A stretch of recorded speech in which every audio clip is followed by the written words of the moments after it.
नमस्कार। आकाशवाणी से प्रस्तुत है समाचार संध्या।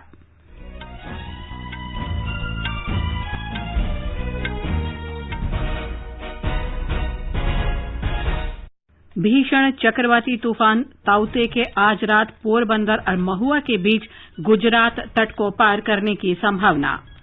प्रधानमंत्री नरेंद्र मोदी ने गुजरात के मुख्यमंत्री से चक्रवात से निपटने की तैयारियों का जायजा लिया। रक्षा मंत्री राजनाथ सिंह ने चक्रवाती तूफान से बचाव के लिए सशस्त्र बलों और सेना की तैयारियों की समीक्षा की। डीआरडीओ ने कोविड रोधी दवा 2-डीऑक्सी डी ग्लूकोज की पहली खेप आज जारी की। देश में अब तक 18 करोड़ 29 लाख से अधिक कोविड टीके लगाए गए। 3,78,000 से ज्यादा लोग संक्रमण से स्वस्थ हुए। स्वस्थ होने की दर 84.81% हुई। 2,81,000 से अधिक नए मरीज सामने आए। सरकार ने कहा, रेमडेसिविर टीके की उत्पादन क्षमता बढ़कर प्रतिमाह 1 करोड़ 19 लाख हुई। पश्चिम बंगाल में नारदा मामले में गिरफ्तार 4 नेताओं को सीबीआई कोर्ट ने अंतरिम जमानत दी। और ब्रिटेन में लॉकडाउन में छूट, सभी रेस्टोरेंट, बार, होटल, सिनेमाघर और म्यूजियम दोबारा खुलेंगे।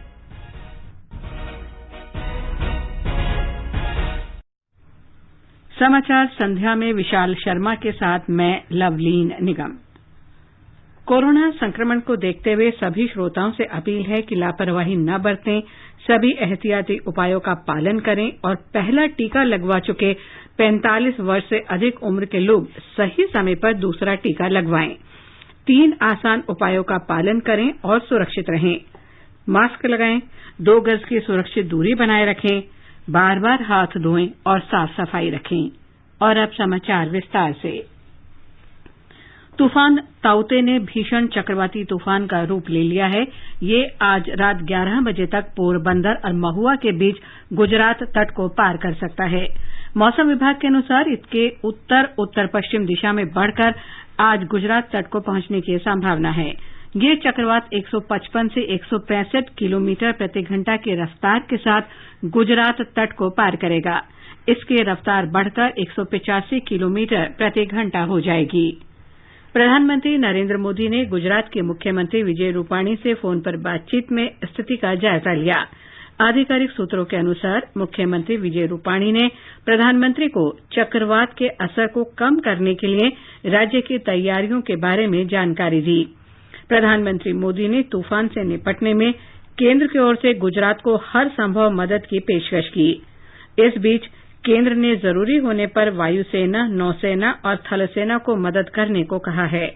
ब्यौरा हमारे संवाददाता से। गुजरात के मुख्यमंत्री श्री विजय रूपाणी ने कहा है कि समुद्र में गए सभी मछुआरे समुद्र तट पर सुरक्षित वापस लौट चुके हैं। गुजरात के तट पर मंडरा रहे भीषण चक्रवाती तूफान ताउते के गंभीर खतरे को देखते हुए अब तक 1.5 लाख से अधिक लोगों को सुरक्षित स्थानों पर पहुंचाया जा चुका है। तटीय इलाकों के लोगों को समुद्री तूफान की चेतावनी खत्म होने तक अपने घरों में ही रहने के लिए कहा गया है। गांधीनगर में आज से राज्य स्तरीय नियंत्रण कक्ष शुरू किया गया है। चक्रवात के चलते बिजली आपूर्ति तुरंत बहाल करने के लिए बिजली बोर्ड की 600 से अधिक टीम तैयार रखी गई है। राज्य की 1,400 कोविड अस्पतालों को डीजल जनरेटर सेट के साथ पावर बैकअप मुहैया कराया गया है। राज्य में 1,000 मैट्रिक टन ऑक्सीजन की आवश्यकता के सामने अतिरिक्त 1,700 मैट्रिक टन ऑक्सीजन की आपूर्ति आरक्षित रखी गई है। किसी भी आपात स्थिति में जरूरत पड़ने पर आईसीयू सुविधाओं वाली एम्बुलेंस के साथ स्वास्थ्य विभाग की टीमों को तैयार रखा गया है। पशुपालन विभाग भी विभिन्न जिला कलेक्टरों के साथ मिलकर मवेशियों और पशुओं को सुरक्षित स्थानों पर पहुंचाने के लिए प्रयास कर रहे हैं। योगेश पंड्या, आकाशवाणी समाचार, अहमदाबाद। भीषण चक्रवाती तूफान ताउते के कारण महाराष्ट्र के कोंकण, सिंधुदुर्ग और रायगढ़ क्षेत्र में अत्यधिक बारिश और तेज हवाओं से नुकसान पहुंचा है। कम से कम 6 लोगों की मौत और 13 अन्य घायल हो गए। घायलों में मुंबई से कम 4 लोग शामिल हैं। शहर के 3 लोगों के लापता होने की भी खबर है। रायगढ़ और सिंधुदुर्ग जिलों के अलावा मुंबई महानगर क्षेत्र में तेज हवाओं के साथ भारी बारिश का सिलसिला जारी है। मुंबई में हवाई अड्डे से उड़ानों का संचालन रात 9 बजे तक बंद कर दिया गया है। लोकल ट्रेन सेवाओं पर भी असर पड़ा है। हमारी संवाददाता ने बताया है कि दादर, सायन, कुर्ला, अंधेरी और मलाड में कुछ स्थानों पर जल भराव की खबर है। बांद्रा वर्ली सीलिंग के साथ अंधेरी और मलाड सबवे दिन भर बंद रहे। एक रिपोर्ट। मुंबई, ठाणे, पालगढ़ और रायगढ़ जिलों के लिए रेड अलर्ट जारी करते हुए भारतीय मौसम विभाग ने पूर्वानुमान लगाया है कि कल दोपहर तक शहर और उपनगरों में 100 से 110 किलोमीटर प्रति घंटे की रफ्तार से तेज हवाओं के साथ भारी से बहुत भारी बारिश होने की संभावना है। मुंबई उपनगर के पालक मंत्री आदित्य ठाकरे ने कहा है, मुंबई में आज हवा की गति 114 किलोमीटर प्रति घंटे तक दर्ज की गई, जो अब तक की दर्ज की गई सबसे अधिक रफ्तार है। उन्होंने कहा कि सरकार सिंधुदुर्ग, रत्नागिरी, रायगढ़, ठाणे, मुंबई और पालगढ़ के जिला अधिकारियों के साथ लगातार संपर्क में है और उन्हें हर प्रकार की सहायता देने के लिए तत्पर है। शहर भर में पेड़ों के गिरने की अनेक घटनाएं सामने आई और साथ ही बिजली के खंभे गिरने की भी। मुंबई के नागरिक अधिकारियों ने एहतियात के तौर पर 3 जंबो कोविड देखभाल केंद्रों को कल ही खाली कर दिया था। श्री ठाकरे ने कहा कि इन तीनों केंद्रों में जरूरी रखरखाव और मरम्मत का काम अगले 10 दिनों में किया जाएगा। वहीं टीकाकरण अभियान भी दिन भर के लिए स्थगित रहा। इसी बीच समंदर में मचे कहर से करीब 500 लोगों की रक्षा के लिए पश्चिमी नौसेना कमान और तटरक्षक दल की सहायता ली गई। निशा रानी, आकाशवाणी समाचार, मुंबई। राजस्थान सरकार ने चक्रवाती तूफान के संभावित असर को देखते हुए समूचे राज्य में अलर्ट जारी किया है। मुख्यमंत्री अशोक गहलोत ने लोगों से सतर्क रहने को कहा है। तूफान से प्रभावित होने की संभावना वाले क्षेत्रों में आपदा प्रबंधन दलों को तैनात किया गया है। ब्यौरा हमारे संवाददाता से।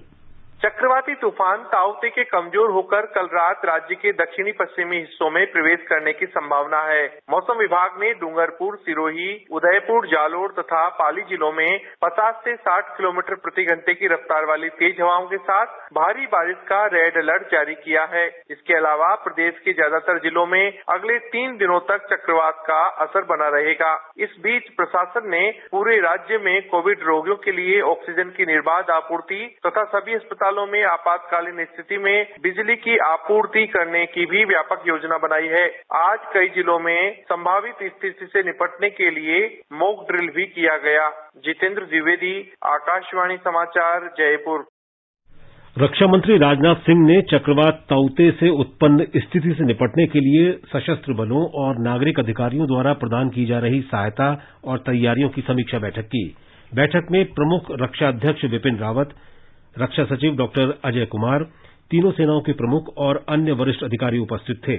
रक्षा मंत्री को बताया गया कि भारतीय नौसेना के गोताखोरों के 11 दल तैयार रखे गए हैं ताकि प्रभावित राज्यों से अनुरोध प्राप्त होने की स्थिति में इनकी सेवाएं ली जा सकें।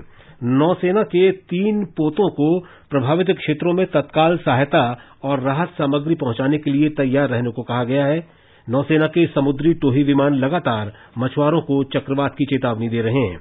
रक्षा मंत्री ने यह भी बताया कि कर्नाटक तट पर फंसे कोरोमंडल सपोर्टर 11 के चालक दल को बचाने के लिए नौसेना को लगाया गया है।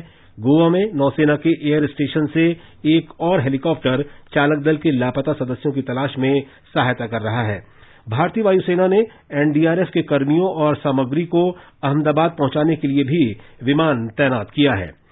इस बीच मुंबई के रक्षा जनसंपर्क अधिकारी के अनुसार मुंबई तट से लगभग 8 मील की दूरी पर फंसे एक जहाज की सहायता के लिए आईएनएस कोलकाता को रवाना किया गया है। संकटग्रस्त जहाज पर 137 लोग मौजूद हैं।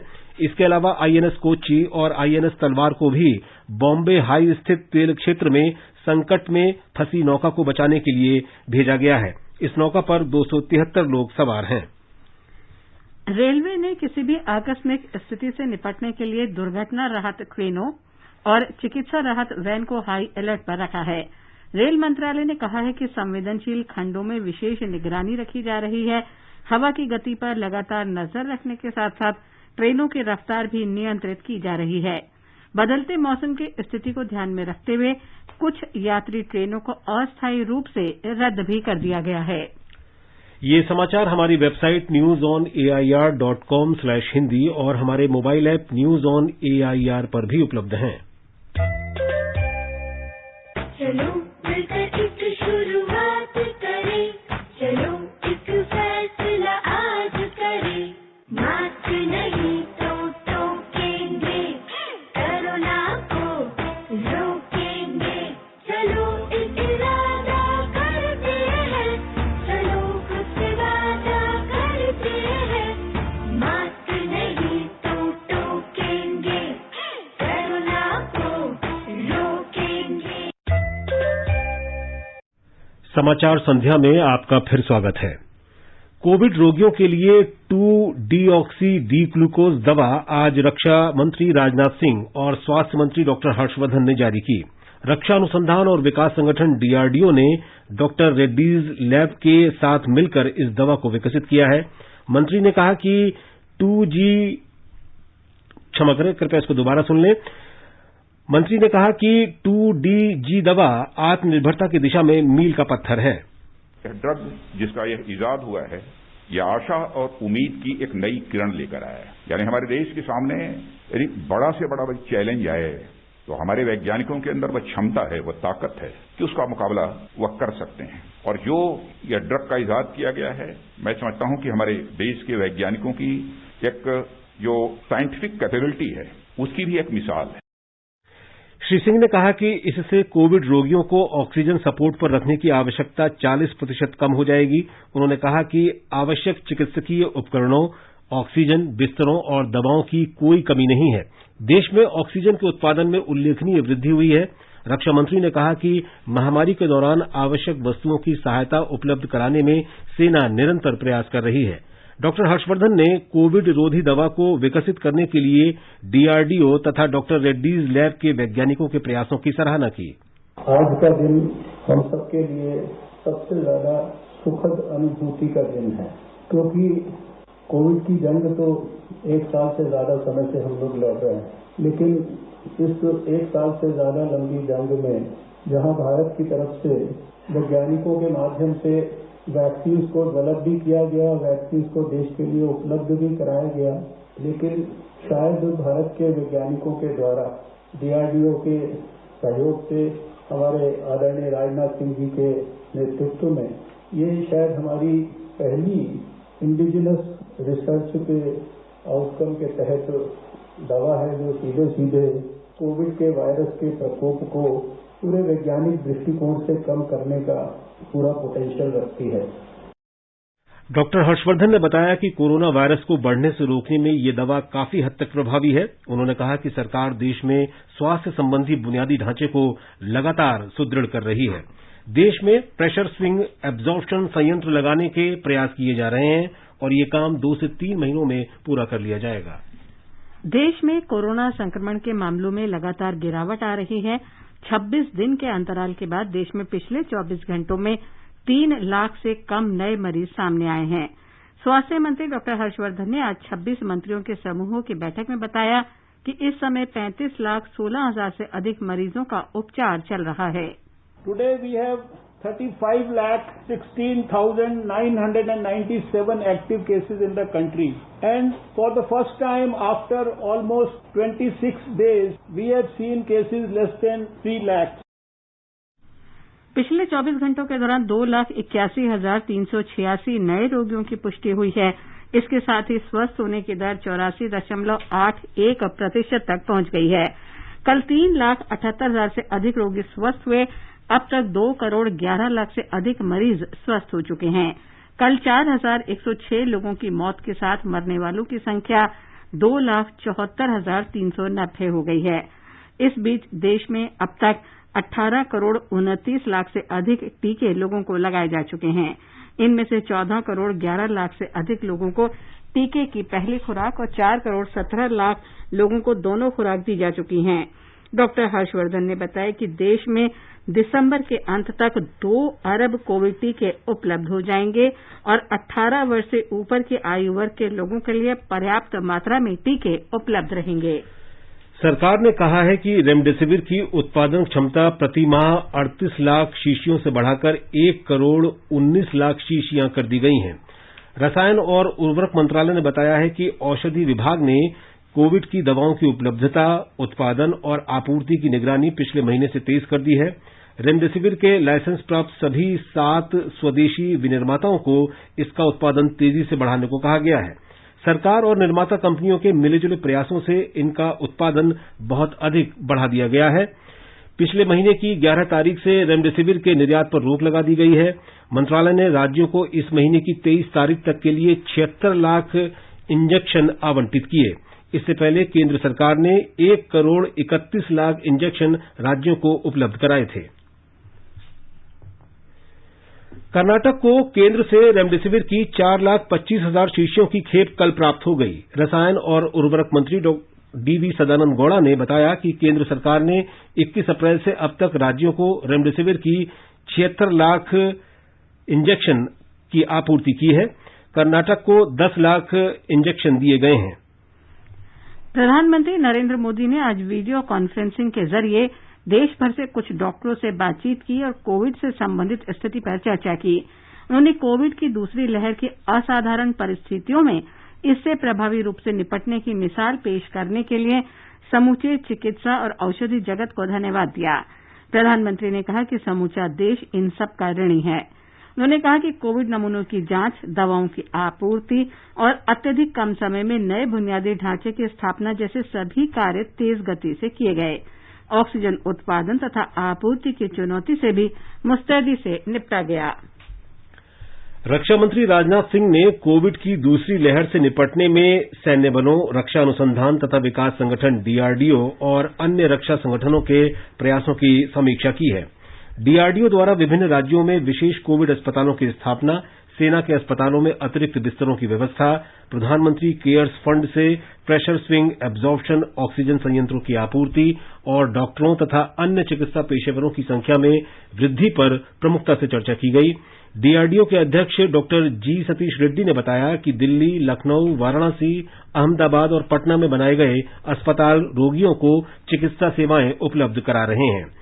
उत्तराखंड में ऋषिकेश तथा हल्द्वानी और जम्मू कश्मीर में भी इस प्रकार की सुविधाएं स्थापित की जा रही हैं। डीआरडीओ ने 5 पीएसए ऑक्सीजन संयंत्रों की स्थापना का काम पूरा कर लिया है तथा 150 से 175 और संयंत्रों का कार्य प्रगति पर है, जो इस महीने के अंत तक पूरा हो जाएगा। प्रमुख रक्षा अध्यक्ष जनरल बिपिन रावत ने बैठक में बताया कि नागरिक प्रशासन को हर प्रकार की सहायता उपलब्ध कराने में तीनों सेनाएं पूरी तरह समन्वय के साथ काम कर रही हैं। रेलवे ने 13 राज्यों को 10,300 मीट्रिक टन चिकित्सा ऑक्सीजन पहुंचाई है। ऑक्सीजन एक्सप्रेस देश में रोजाना करीब 800 मीट्रिक टन तरल चिकित्सा ऑक्सीजन पहुंचा रही है। रेल मंत्रालय का कहना है कि चक्रवात ताउते और तेज हवाओं के बावजूद गुजरात से तड़के 2 ऑक्सीजन एक्सप्रेस रवाना की गई और देश में 150 टन ऑक्सीजन पहुंचाई गई। केंद्र सरकार की ओर से तेल और प्राकृतिक गैस निगम लिमिटेड ओएनजीसी को 1 लाख ऑक्सीजन कंसंट्रेटर खरीदने की जिम्मेदारी दी गई है। ऑक्सीजन कंसंट्रेटर की खरीद का खर्चा केंद्र सरकार वहन करेगी। कंपनी ने बताया है कि उसने अन्य देशों के विक्रेताओं को 34,673 ऑक्सीजन कंसंट्रेटर की तुरंत आपूर्ति का ऑर्डर दिया है।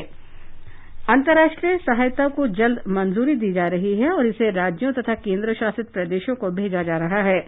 अब तक 11,000 से अधिक ऑक्सीजन कंसंट्रेटर, लगभग 16,000 ऑक्सीजन सिलेंडर, 19 ऑक्सीजन उत्पादक संयंत्र और रेमडेसिविर की 5.5 लाख शीशियां भेजी जा चुकी हैं। भारत में कोविड टीकाकरण के बाद रक्तस्राव और रक्त के थक्के जमने के मामले बहुत कम हैं और ये देश में इन स्थितियों के निदान की अपेक्षित संख्या के अनुरूप हैं।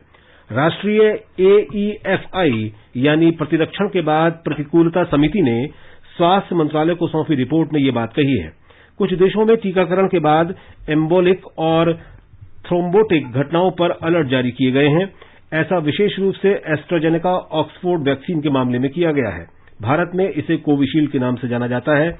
दुनिया भर में व्यक्त की जा रही चिंताओं के बाद भारत में इसके प्रतिकूल प्रभावों का तत्काल गहन विश्लेषण करने का निर्णय लिया गया है। कोविन पोर्टल अगले सप्ताह से हिंदी सहित 14 क्षेत्रीय भाषाओं में उपलब्ध होगा। टीकाकरण के लिए कोविन पोर्टल पर पंजीकरण किया जाता है।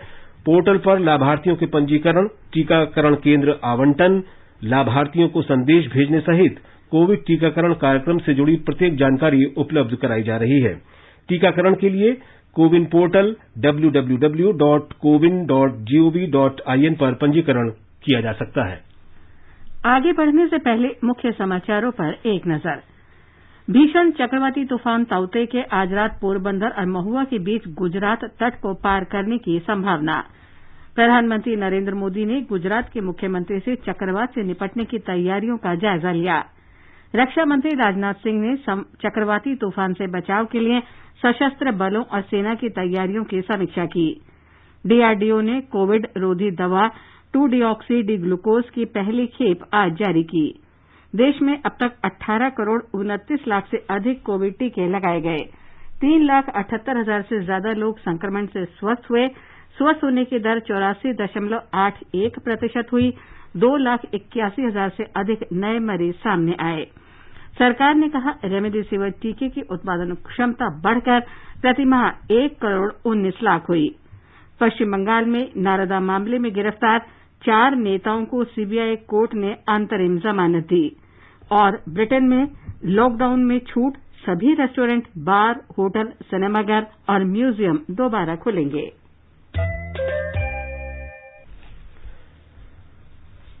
कोविड महामारी को देखते हुए बुजुर्ग व्यक्तियों की समस्याओं का समाधान करने के लिए केंद्र ने एक टोल फ्री हेल्पलाइन शुरू की है। ये हेल्पलाइन नंबर है 14567। ये सुविधा उत्तर प्रदेश, मध्य प्रदेश, राजस्थान, तमिलनाडु और कर्नाटक में चालू है। तेलंगाना में ये सुविधा 1 साल से अधिक समय से उपलब्ध है। इस माह के अंत तक सभी राज्यों में कॉल सेंटरों को चालू करने के प्रयास जारी हैं। सरकार ने लोगों से कोरोना महामारी के दौरान बेसहारा और परेशान बच्चों की पहचान सुरक्षित रखने को कहा है। सरकार ने कहा है कि संकट का सामना कर रहे ऐसे असुरक्षित बच्चों की तस्वीरें और संपर्क की जानकारी सोशल मीडिया पर साझा नहीं की जानी चाहिए। आकाशवाणी समाचार से बातचीत में राष्ट्रीय बाल अधिकार संरक्षण आयोग के अध्यक्ष प्रियांक कानूनगो ने कहा कि गोद लेने में किसी और के अनाथ बच्चों को देना या लेना अवैध है।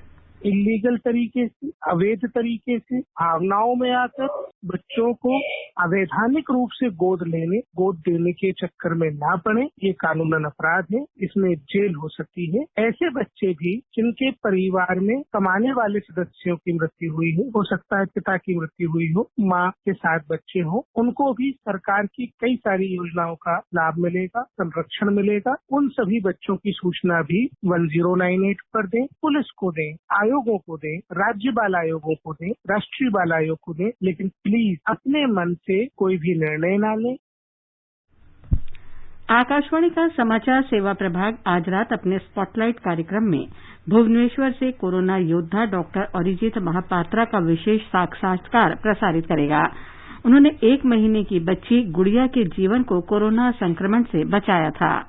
पहले तो बच्ची की हालत बहुत खराब था। उसके बाद हमने उसको वेंटिलेटर में रखा और स्टेरॉयड है, एंटीकोआगुलेशन है, रेमडेसिविर एंटीवायरल ड्रग है और ऑक्सीजन है, बाकी सारे दवा की शुरू किया। उसके ब्लड प्रेशर में भी तकलीफ था कि सारे मल्टी ऑर्गन डिस्फंक्शन जिसको बोलते हैं, सारे ऑर्गन में भी तकलीफ। कुल मिला के काफी सीरियस कंडीशन में जगन्नाथ हॉस्पिटल और AIPH यूनिवर्सिटी का पूरा टीम है लगने के बाद हमने उसको वेंटिलेटर से बाहर निकाल पाए और उसके बाद बच्ची ने दूध पीना शुरू किया और सुस्त होकर 20 दिन हॉस्पिटल में बिताने के बाद हम लोग उसको डिस्चार्ज कर पाए।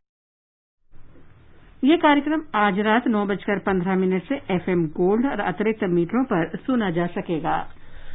चिकित्सा कर्मियों को ड्यूटी के दौरान लंबे समय तक PPE किट पहनने से आने वाले पसीने से जल्द ही छुटकारा मिल जाएगा। विज्ञान और प्रौद्योगिकी मंत्रालय ने बताया है कि पुणे के एक स्टार्टअप द्वारा PPE किट के लिए विकसित किफायती वेंटिलेशन सिस्टम PPE किट पहनने वालों को पसीने से छुटकारा दिला सकता है। इसके लिए परंपरागत PPE किट में थोड़े बदलाव के साथ ये वेंटिलेशन सिस्टम लगाया जाएगा। मध्य प्रदेश के मुख्यमंत्री शिवराज सिंह चौहान ने आज टेलीफोन पर बातचीत में प्रधानमंत्री नरेंद्र मोदी को राज्य में कोरोना की मौजूदा स्थिति के बारे में जानकारी दी। उन्होंने प्रधानमंत्री को बताया कि राज्य में कोरोना की स्थिति अब नियंत्रण में है और संक्रमित मामलों में भी गिरावट आ रही है। ब्यौरा हमारी संवाददाता से। मुख्यमंत्री शिवराज सिंह चौहान ने राज्य में ऑक्सीजन और रेमडेसिविर इंजेक्शन की पर्याप्त आपूर्ति के लिए प्रधानमंत्री नरेंद्र मोदी का आभार व्यक्त किया। मुख्यमंत्री ने बताया कि प्रधानमंत्री नरेंद्र मोदी ने आश्वासन दिया है कि केंद्र मध्य प्रदेश को कोरोना महामारी से निपटने और काले फंगस रोग के उपचार के लिए हर संभव सहायता देगा। मुख्यमंत्री ने जानकारी दी कि काले फंगस रोग के इलाज के लिए राज्य सरकार निःशुल्क व्यवस्था कर रही है। राज्य में इसके इलाज के लिए गुजरात से 2000 एम्फोटेरिसिन इंजेक्शन एयरलिफ्ट किए जा रहे हैं। पूजा पी वर्धन, आकाशवाणी समाचार, भोपाल।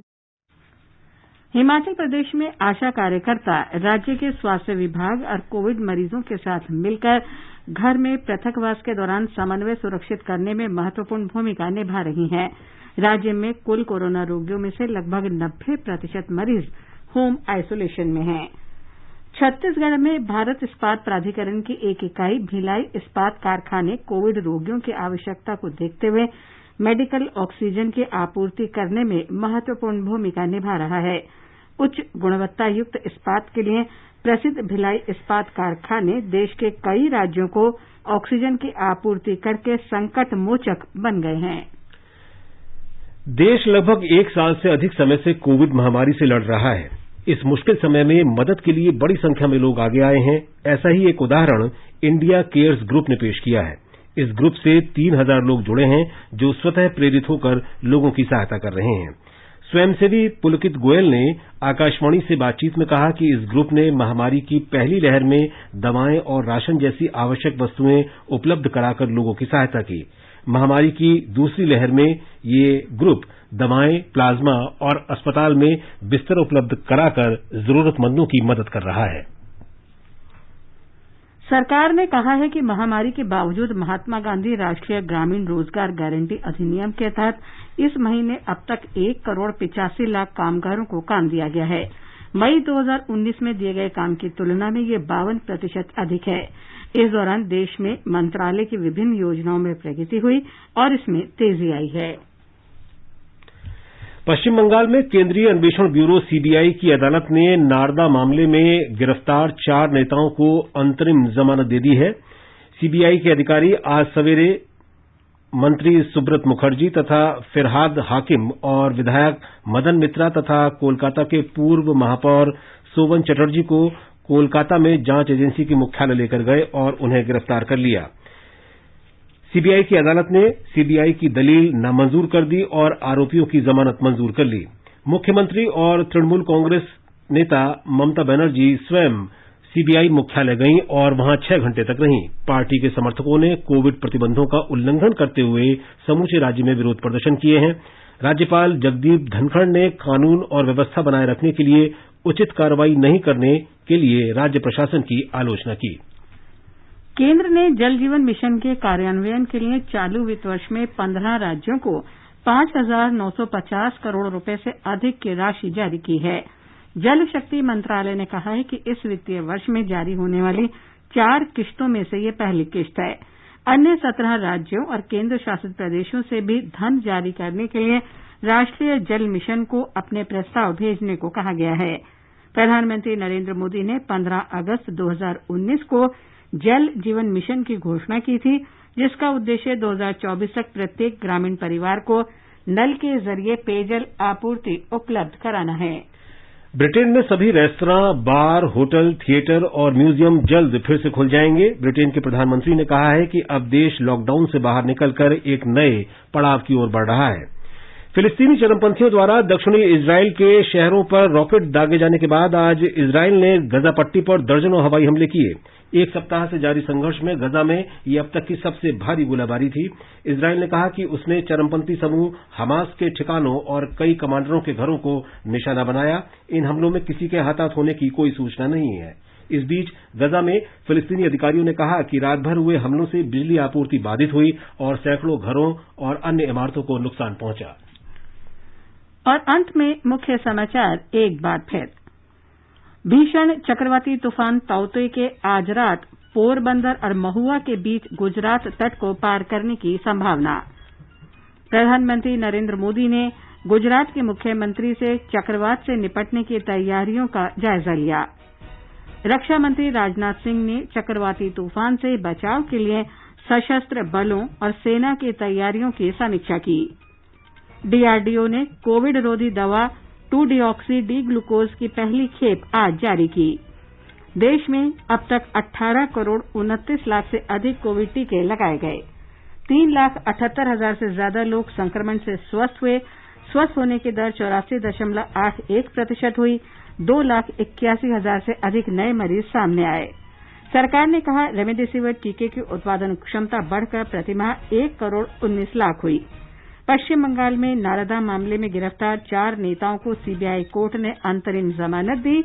और ब्रिटेन में लॉकडाउन में छूट, सभी रेस्टोरेंट, बार, होटल, सिनेमाघर और म्यूजियम दोबारा खुलेंगे। इसके साथ ही समाचार संध्या का ये अंक समाप्त हुआ। नमस्कार।